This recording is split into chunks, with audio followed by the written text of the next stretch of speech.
trembles at the thought of silence. The pinpricks are stillness, silence, bliss, joy, qualities that are alien to him. He would rather put on a mask that shows him as being courageous. And that is why all the aggrandizement. That is why a king needs a throne. That is why he needs a cap. That is why he needs that costume.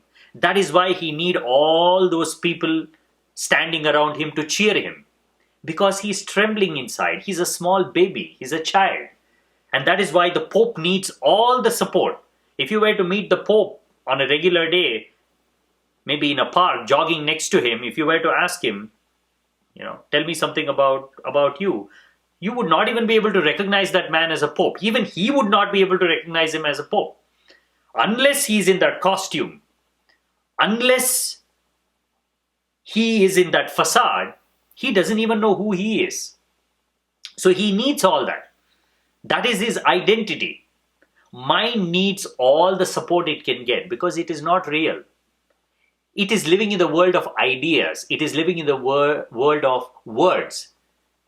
Instead of calling him a pope, if you call him a dope, immediately he'll fall from that pedestal. It's just a word. It means nothing.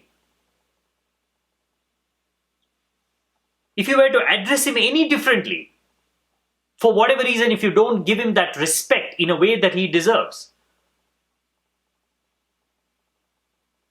nothing matters.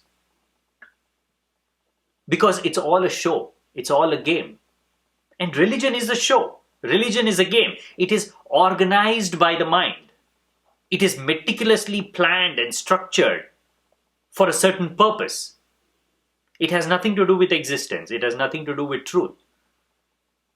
A little bit of change in that arrangement, his heart trembles. That is why a religious man is so hard to reason with. It is so hard to have a conversation with. And it is so hard to criticize him. Because the moment you criticize, the moment you argue or question his beliefs, he trembles. And he becomes violent. Some of the greatest atrocities in the world have been committed in the name of religion, have been committed in the name of ideology. It is said that it is not greed that gives rise to the worst of crimes. It is holding on to a certain ideology. If you look at the biggest battles in the world, have not been battles of greed. It is battle for an ideology, a belief. 6 million Jews were massacred for what? What was this man getting out of it? Nothing. It was not greed. It was an ideology, a belief that he is superior from them. And where was he? Was he operating from the heart? Did Hitler even have a heart? No, he had completely shut it. He didn't want to go anywhere near the heart. And that is why he never went to these chambers where people were being killed. He gave orders from far away because he didn't want to go anywhere near the reality. Because he knew that if he started watching these things, probably the heart center will awaken. And he'll tell him, you idiot. These are people. These are living people. They have a body like you. They have a mind like you. They have a family like you. These are children. These are babies. These are mothers and fathers. But he never allowed himself. He stayed in his bunker. He sealed himself and he gave orders. And that is how he was able to give orders. That is how he was able to unleash so much of ferocity, because he was stuck in the mind and he wanted to be there. He didn't connect with his heart center. He didn't give himself an opportunity to connect with the heart center. What is evil by definition? Why does evil exist in the world? Man has asked this question. Man has cursed gods. Why? Why is there so much pain? Why is there so much suffering? It's because you have moved away from your true center. That is why there is pain in the world. That is why there is suffering in the world. It is not of existence's making. It is your own folly. Because you started playing with certain ideas and you became so engaged with them that you completely forgotten the fundamentals of life. You started playing with certain Christian ideas. Cross, crucifixion, all the rituals surrounding it, and you completely forgotten that another human being who does not believe in all these things is still a human being. He still has a beating heart, he has a mind, he has aliveness. But just based on your ideas, you rejected him, saying he is going to hell.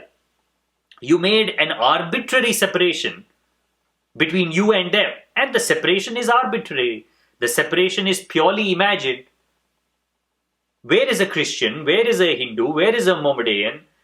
If you take away all your clothes and stand naked, how do I identify a Christian? How do I identify a Hindu? All our divisions are fashions.